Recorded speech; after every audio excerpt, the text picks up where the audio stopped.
Hi friends, நான் உங்கள் செல்வினோ. நம்ம இன்றைக்கி பார்க்க போகிறது ரிவர்ஸோட அனதர்ஸ் நேம் தான் பார்க்க போகிறோம். பிரம்மபுத்திரா ஃபஸ்ட்டு வாசித்தரேன். First red river Brahmaputra, Vriddha Ganga Godavari, அர்த்த கங்கா கிருஷ்ணா, தக்ஷசினா கங்கா கோதாவரி, தக்ஷசினா கங்கா காவேரி. பிரம்மபுத்திரா பிரம்மன் சாமி கடவுள். அவர் கோயிலுக்கு போனால் குங்குமம் தருவாங்க. அது என்ன கலரில் இருக்கோ? ரெட் கலர் இருக்கும். அப்போ பிரம்மபுத்திரா ரெட் ரிவர் ஞாபகம் வச்சுக்கணும். கோதாவரி, ஏற்கனவே நம்ம கோதாவரி ஒன்று படித்தோமா? எங்கே படித்தோம்? Godavari life line. எதோட லைஃப் லைன்? ஆந்திர பிரதேசத்தோட லைஃப் லைனா? அப்போ அதே கோதாவரி, அதுக்கு என்ன ஷார்ட்கட் வச்சோம்? கோடா, ஆந்திரா கோடா அப்படி. அதாவது ஆந்திரா போடா, ஆந்திரா கோடா. அதே தான் இங்கே ஞாபகம் வச்சுக்கணும். கோடா போடா, ஏன்னா டக்குன்னு விறுவிறுன்னு நடடா கோடா அப்படின்னு ஞாபகம் வச்சுக்கோங்க. டக்குன்னு தக்ஷசீன கங்கா, அதுவும் கோதாவரி தான்.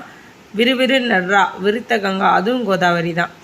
அடுத்து பார்த்தோன்னா அர்த்த கங்கா கிருஷ்ணா சின்ன லிட்டில் கிருஷ்ணாலாம் பார்த்துருப்பீங்க.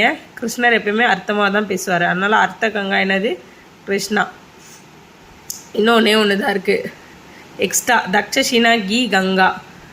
வரனால இடையில வருது, கேஐ, அதனால் கேல ஆரம்பிக்கணும். காவேரி ஞாபகம் வச்சுக்கோங்க. கோதாவரிக்கு ஓல்டு கங்கா அப்படின்ற ஒரு பேரும் இருக்குது, அதை ஞாபகம் வச்சுக்கலாம். அடுத்து அதாவது தக்ஷசீன கங்கா அப்படின்னா அது சதன், அதாவது சதன் சைடில். சதன்னா என்ன? தெற்குன்னு நம்ம சொல்லுவோம். தென் சைடோட கங்கா அப்படின்னு எதை சொல்கிறோம்? நம்ம கோதாவரியை சொல்கிறோம். ஓகேவா? அதை தான் தக்ஷசீன கங்கா அப்படின்னு சொல்கிறாங்க. காவேரியை தமிழில் பொன்னின்னு சொல்லுவாங்க. பொன்னினா ஒன்றும் இல்லை, கோல்டன் ஒன்றுன்ற ஒரு அர்த்தம். இதையும் சில இடத்துல கங்கா ஆஃப் சவுத்துன்னு சொல்கிறாங்க. அவ்வளோதான் ஃப்ரெண்ட்ஸ். நெக்ஸ்ட் வீடியோவில் பார்ப்போம். பாய்.